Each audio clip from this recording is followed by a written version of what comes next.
Hello, everyone, and welcome back to the Be Unbound Podcast. My name is Jonathan Brush, your co host, along with David Rethemeyer. Welcome back, David. It's good to be back. It feels like really I never actually left. That's right. It's been, you've never left the podcast in terms of hosting, but we did leave it in terms of time here. So, David is a returning veteran to the Be Unbound Podcast. I have been on the Be Unbound Podcast, but not as a host before. And so, the first order of business here is to kind of catch you up on what has happened since last we released an episode, which I'm not sure when that was, but it's been a little while, David, several months at least. And Mhm. so here's what happened, just so you know what's going on, is that in case you didn't know, Unbound is not an extraordinarily large company. And so sometimes we have to prioritize the projects we're working on. And so Abe Chen, who was your former co-host on here, still is with us, still an integral and essential part of the Unbound team. But Abe also runs our media team and is an absolutely excellent videographer and storyteller in film. And he, along with David and some others, took some time off to really focus on really increasing our video skills and some of the quality and content that we're producing there. And you can see the results of that if you'd like to go over and check out the Be Unbound YouTube channel. And I always like the videos that are on the YouTube channel, but if you go back and you trace from probably last January through, I think you'll see a significant difference in terms of the quality and just the storytelling that's there. Culminating most recently in Abe telling his own story about his time in New York. So, David, I know you've been working on those. Did you have any particular favorites from the videos that you guys have worked on over the last couple of months? Oh man, yeah, there was a lot of really fun ones. We, for a good stretch, were doing some more that were just challenging ourselves to kind of put into practice learning by doing and trying out some different skills and things like that. So we tried out some different ones. And honestly, I think one of the first ones that we did in that style is still one of my favorites that you were involved in. And that was the editing challenge where we all Oh, edited yeah. videos in different styles. I still go back to that one occasionally and rewatch it. It was a ton of fun. It was fun. I was actually thinking of the sadistic David one. If you want to see an entirely new aspect of David's personality, you can watch the one where he is torturing Tim and Michael as they are trying to play chess and eat hot wings at the same time. Their tolerance for hot sauces is quite the same as David's, and he makes that obvious to them throughout the course of that video. I've never sort of viewed David the same ever since then, and honestly, I've been a little nervous. So definitely take the time to check that out. So Abe is continuing to work with the media team, but there's some other things that came out of that. One of the things that happened is that with the work we were doing with the videos, we wanted to start the podcast again. So I've stepped into the role of co-host here. David, who seems to have infinite ability to continue to add hats, at some point in time, we will find a point where David says, You cannot make me do one more role." But so far, things are working great. And so he's continued to keep this role and help the media team. But two things have come out of those video projects that are worth announcing to you. One is the launch of a company, an Unbound sister company, if you will, called Resilient Art Productions. And so if you are looking for some video work to be done, and particularly if you're looking for really top flight and high quality video storytelling, maybe that tells the story of your event or some other project that you're working on, definitely check out Resilient Art Productions. Abe is heading that up. They've got some really interesting projects in process right now. And so check out what they're doing there. The other thing, which I believe is probably the first place this has ever been announced, is that keep your eyes on the Unbound website because in fairly short order, we're going to be announcing some new programs inside of Unbound. And one of those is going to be a video training program, a program that trains young adults to be excellent storytellers in film.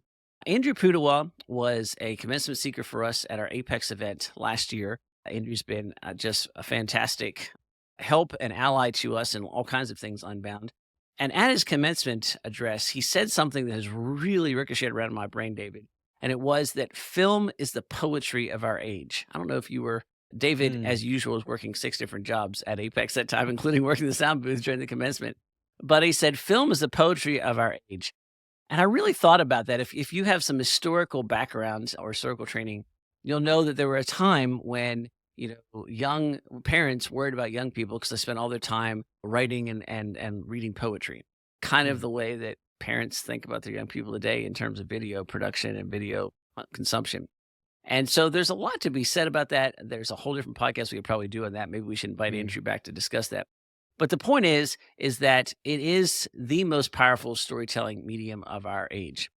And we are really looking forward to taking things that skills and expertise that Abe and the team had that we've added to in the last several months as he was on break from, and we were on break from doing the Be Unbound podcast, and now being able to offer it soon to our students in a formal educational program that we'll be announcing soon. So if you're interested in those kinds of things, keep it on the website, and we'll be happy to give you some details about that. All of which brings us to here. With David still with us, me replacing, I'm not sure if that's even possible, but at least taking Abe's seat for the moment as Abe continues to do some really cool video work for us.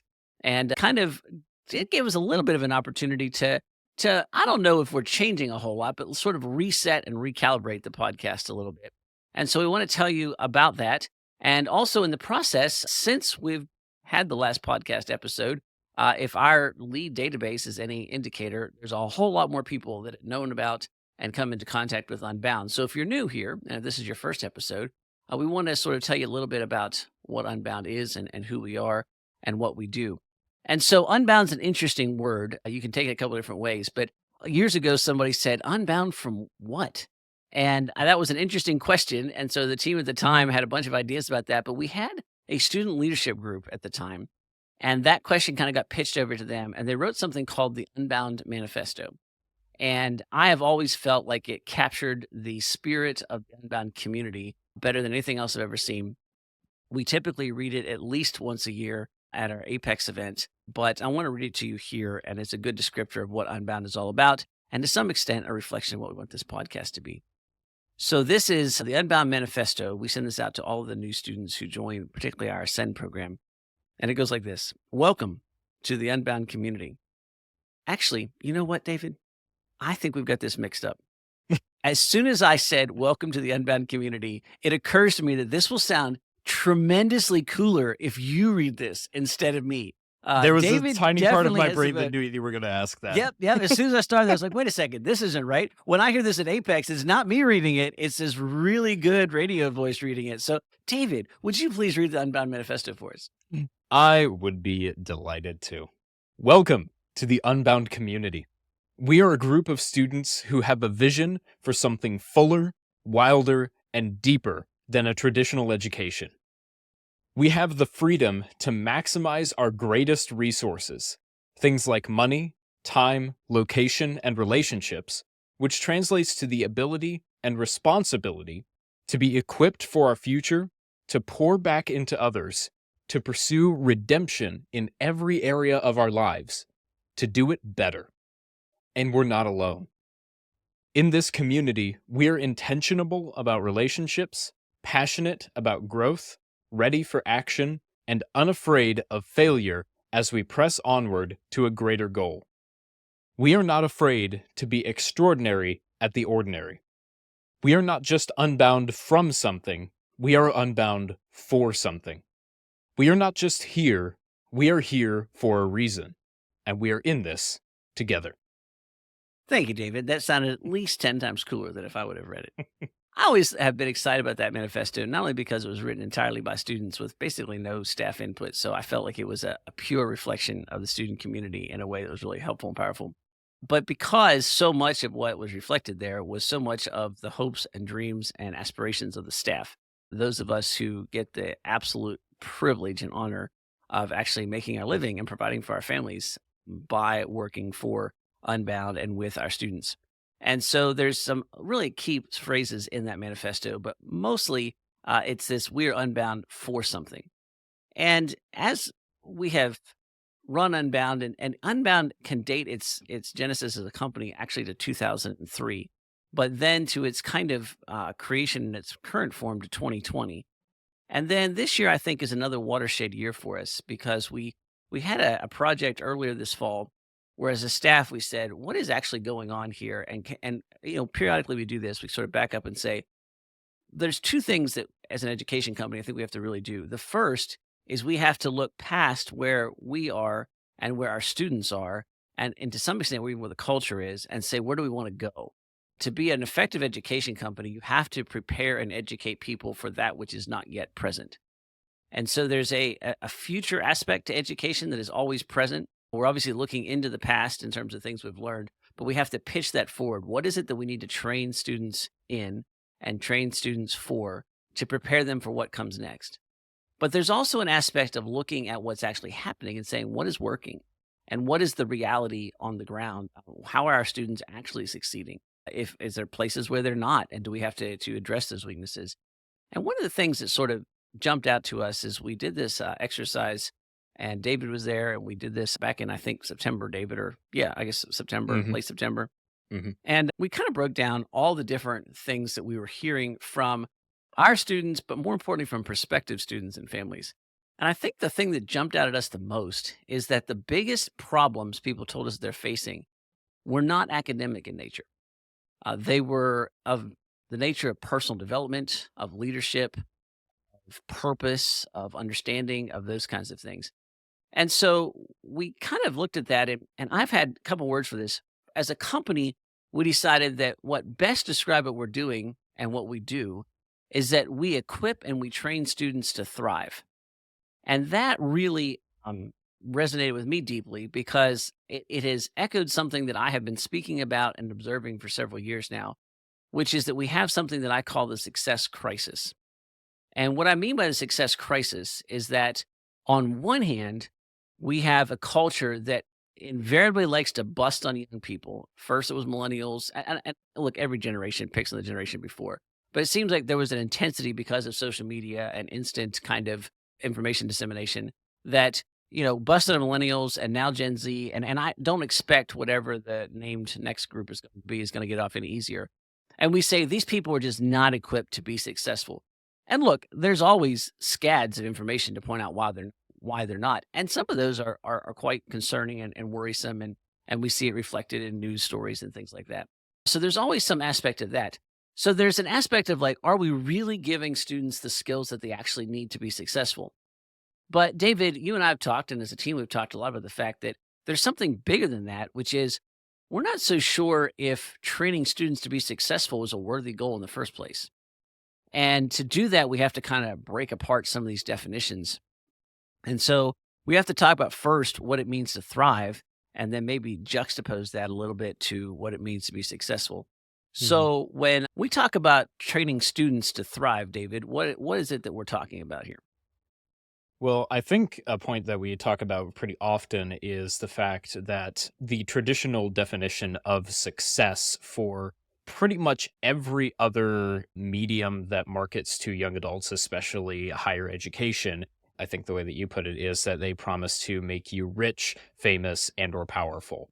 And those are the main key metrics that they use to try to promote what it means to be successful. And we are coming from a Christian perspective here, and when we look at scripture and see what does it look like to live a successful life in accordance with what the Bible says, being rich, famous, or successful is pretty much not in there whatsoever. Those things It's are at not best necessary.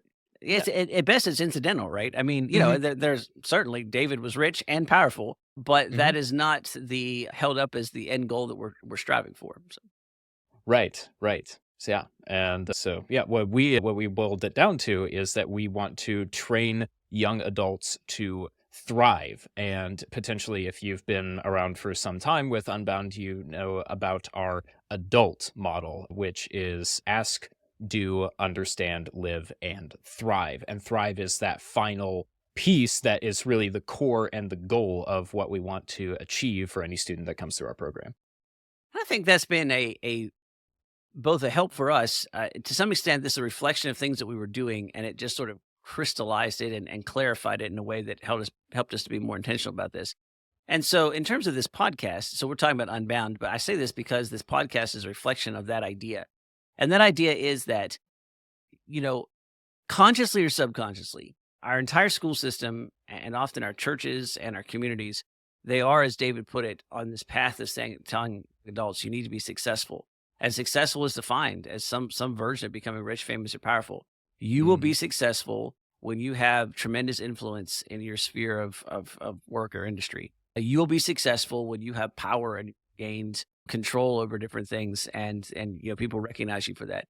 You will be successful when people know your name, when they see your names in lights or on signs, or when you've achieved some sort of notoriety through social media. You'll be successful when you're financially successful, meaning that you don't have to worry about paying your bills and you have excess cash and all those kinds of things. Now, there's a point of nuance here that's worth talking about. It's not that we are against those things, and it's certainly not that we're against our students becoming rich, famous, or powerful. That's certainly not the case. It's that I think we have a deeper understanding, and on this podcast, I hope to sort of explore this a bit, that my experience has been that becoming rich, famous, or powerful is certainly a measure of hard work and ambition and putting in the hours and all those kinds of things. But if you dig a little deeper, it also has a lot to do with timing. It has a lot to do Mm, with things that are beyond our control. And we're uncomfortable with that because it goes against, where we live in kind of this American ideal of you can pull yourself up by your bootstraps and that you can be whatever you want to be. And there is certainly an aspect of that is true, but there's an aspect of that is ignored. And I call it the anomaly rule, the anomaly exception. And that is that we focus on anomalies and consider them to be normal.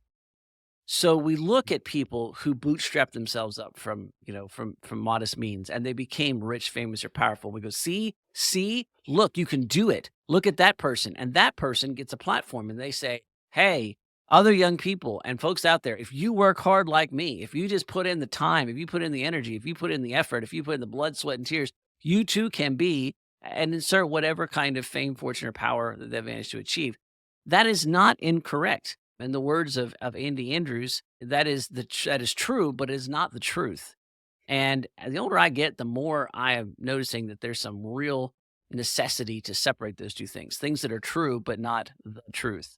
mhm. And so you can look at anybody who's done that, and they will tell you they did it by hard work and all those things. And that is true, but it is not the truth because I could point you, and if you are honest with yourself, you could find 10, 20, 30, 50, 100, 200, 500 people who worked just as hard, who put in just as much effort, who did not rise to the same level of fame, fortune, or power.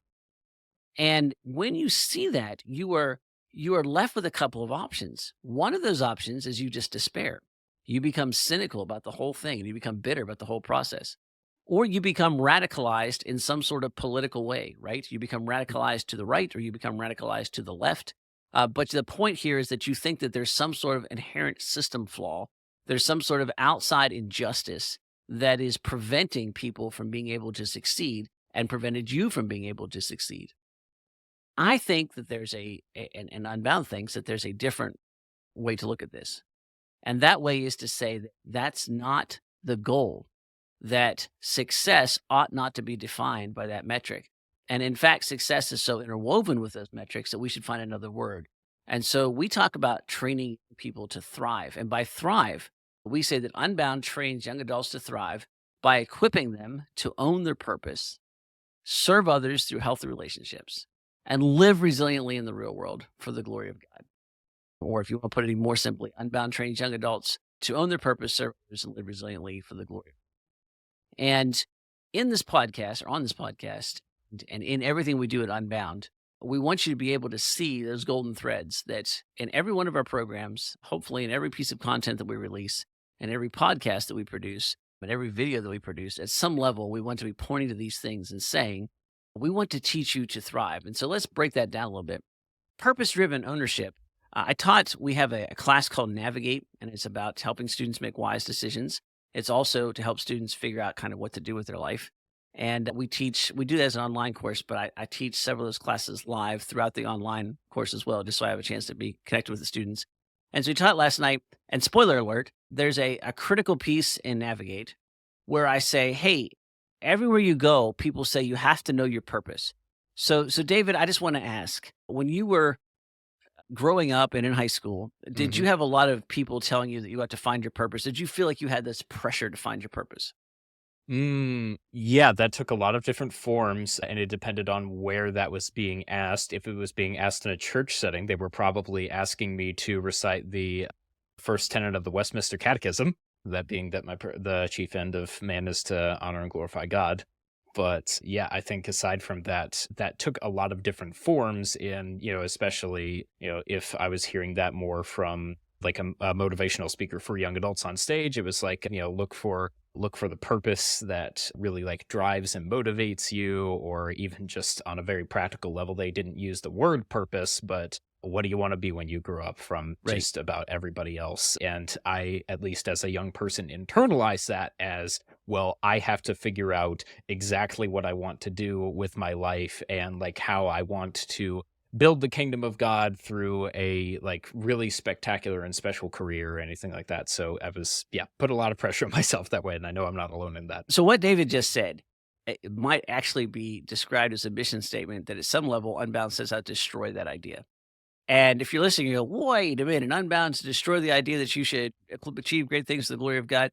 No, it's this idea that somehow God hid a purpose somewhere deep inside your heart. And that through self-reflection, navel gazing, Bible study, and doing enough internships, you will uncover this purpose that was hidden like a treasure, a lost treasure somewhere in a cave. And then when you find it, you'll be like, "Oh, now's my purpose," and the rest of your life will be sunshine and rainbows because you're able to figure this out. And if that sounds hyperbolic or like exaggerating, I'm just telling you that I have spent 20 plus years talking to miserable young people who desperately want to find their purpose. And when they're not doing something that's just setting them on fire every day and they feel like it's just changing the world, which very few of them do, and there's some anomalies out there, but it's not common, then they feel like they've failed and they feel like life passed them by and that they weren't faithful enough, they weren't smart enough, they didn't surge deep enough, or my favorite term is they didn't get hit by the passion lightning. It's like these people that walk around all of a sudden they're one day they're like, whoa, I'm passionate about insert X, whatever thing you're passionate about. And now I'm going to be happy with the rest of my life. And the buddy's like, oh man, I didn't get hit by lightning. And so now I'm stuck in a cubicle for the rest of my life, right? And that's what inspires people to then go to your previous example of the people who did it that way and then Right. buy their master classes for several $1,000s. Yeah, that's right. Because they get hit by passion lightning. They're like, well, if you're just passionate about what you do, everything will be super cool.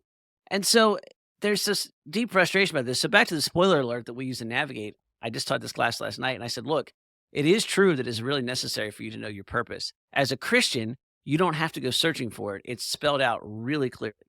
And it is a version of what David just said, which is to love the Lord your God with all your heart, mind, and soul, and your neighbor as yourself. This is the first and greatest commandment, and the second is like it. And you'll find that in Matthew, and you'll find that in Mark, and you'll find that as quoted in the first part, to love the Lord your God with all your heart, mind, and soul, from Deuteronomy. And so, it doesn't matter your denominational background. At some level, this is really clear. Jesus said, this is it. He got asked, what's the biggest deal? This is the biggest deal. And so, to some extent, when we talk to young people, we say, look, let me take that stress off the table for you. Let me explain to you very clearly that your purpose is to love God with all your heart, mind, and soul, and your neighbor as yourself. And once you understand that, there's a second step, and that second step is to take ownership of that, to accept full responsibility that that is what you've been called to do. That is the work that's set out for you. And then the second step is to find out how you will do that most effectively. And that, hey, spoiler alert, you'll probably do that most effectively in multiple different ways throughout the course of your life. And there's a whole set of skills that we can teach you to help that process become easier, to help that discovery move a little faster. But the point is, to do it, you're going to have to get out there and live. You're going to have to get out there and do stuff. But you're going to have to start with this idea of owning your purpose. And so, in really fancy academic speak, this is the necessity of a telos, a necessity of a purpose. That if you don't have something that guides you, something that organizes you, something that inspires you and drives you forward, that it's easy to get lost, especially in a complicated, fast-moving world like the one that we live in. And so for, Unbound students and for the point of this Purposes podcast, we want to spend as much time as we can helping, inspiring, and teaching you, a young person, if you're listening to this, to recognize and own that purpose.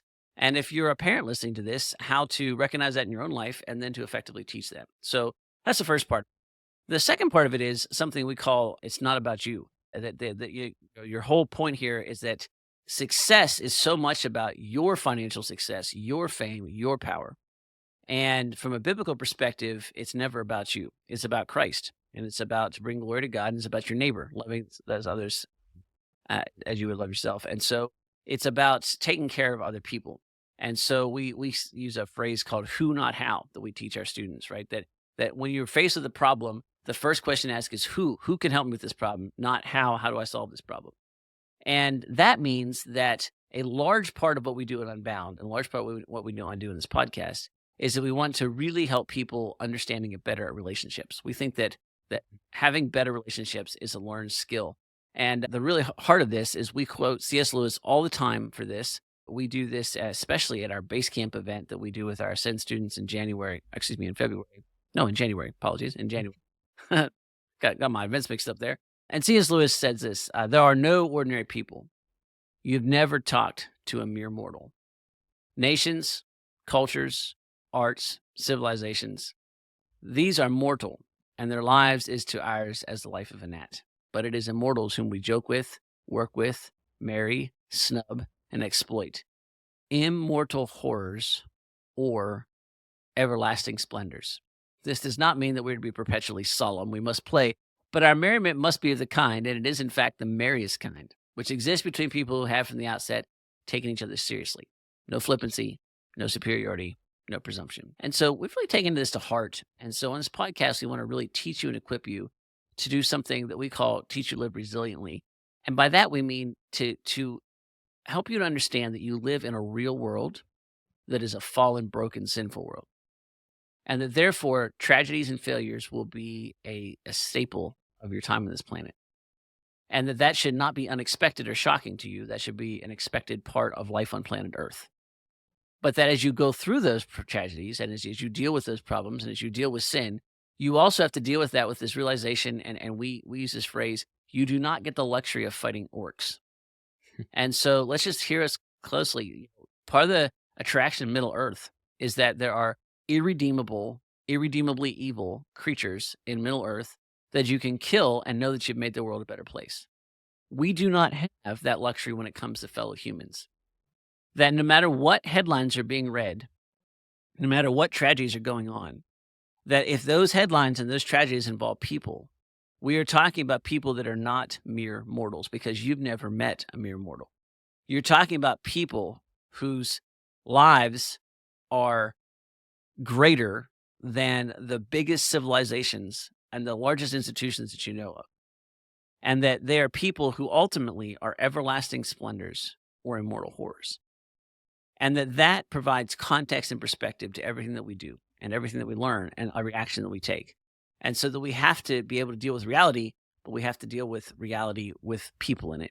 And that means that we have to deal with relationships and we have to deal with understanding other people and we have to deal with serving people. And that we do that all for the glory of God. And so we use two phrases a lot in Unbound, and that will drive some of the things we talk about in this podcast, which is the Imago Dei, meaning the image of God. Everybody that you meet carries the image of God, is made in the image of God. And then Coram Deo, which means that we live in the presence of God. And so that every person we meet is made in the image of God. And every second that we live in the presence of God. And those two realities have to inform every action that we take. We have to live in the light of those truths to be able to thrive and to live a full and complete life. And so if we can help students through Unbound, and if we can help you through this podcast to understand those core truths, that you can understand and own your purpose, that you understand that at the end of the day, it's not about you, it's about serving others. And so that relationships and being able to see the Imago Dei and everybody you come in contact with is essential to being able to thrive and live a good, real, impactful life. And that ultimately that you do that for the glory of God because you live Coram Deo in the presence of God. When you understand those things and internalize them and carry them out, then you absolutely can thrive. And then finally, we don't drop the success part, but we tell people that, hey, we've got some, and we always warn people, like, we're going to tell you something here that once you know it, you'll be able to change the world. The bad news is once you know it, you have no excuse not to change the world. And that is that we can't promise that you'll be rich, famous, or powerful. That's up to God. It has to do with timing and to things that are above our pay grade. If you are those things, we will give you the tools to manage that success well. And we will rejoice with you in that success, and we will pray for you for the dangers that come with that kind of success. But that ultimately what we can teach you is that we can teach you to commit to being extraordinary at ordinary things. And our experience is that if you would commit to the discipline of being extraordinary at ordinary things, meaning that right now, whatever your life is, by definition, you're doing something ordinary. And if you would commit to being extraordinary at that thing that you're doing, and you would do it to the best of your ability, that compounds over time. And that our experience is that eventually you will find that extraordinary things become ordinary. And so as we go through this podcast season, we're gonna talk about that a lot. So we're going to try to bring in some student interviews so you can get an idea of what Unbound students are like and who they are, and get some feedback from their perspective. We're going to do some extraordinary and ordinary interviews. And in fact, David and I recorded one yesterday from the time we're recording this. I'm not sure when we're going to release it. And I think we've done 2, maybe 3 so far, right, David? Extraordinary and ordinary interviews. So some people that are not famous, rich, or powerful, at least not on sort of a world class or a national level. And yet people that are just living extraordinary lives because they do ordinary things extraordinarily well. And so we're really excited to introduce some of those people to you and have you listen to their stories. We're going to talk from time to time about how it is that we teach people to thrive and how to thrive. And we're going to interview some people, sometimes some actually rich, famous, and powerful people that will be able to teach us how to thrive, as well as others. And then I like to read a lot, so we might do some book reviews here. And then David referred to this earlier, but we still come back to our adult training, which is our educational framework we use in Unbound, which is ask, do, understand, live, thrive. And so we like to talk about those things because we think they're pretty universal. It's a model for sure, but it's a model for looking at some things that we think are universally true. So that's the intent, and that's the purpose of this upcoming season, and for a couple seasons after, at least for the foreseeable future, of the Be Unbound podcast. David, any other perspective or things that you'd like to add to that introduction and perhaps too long monologue?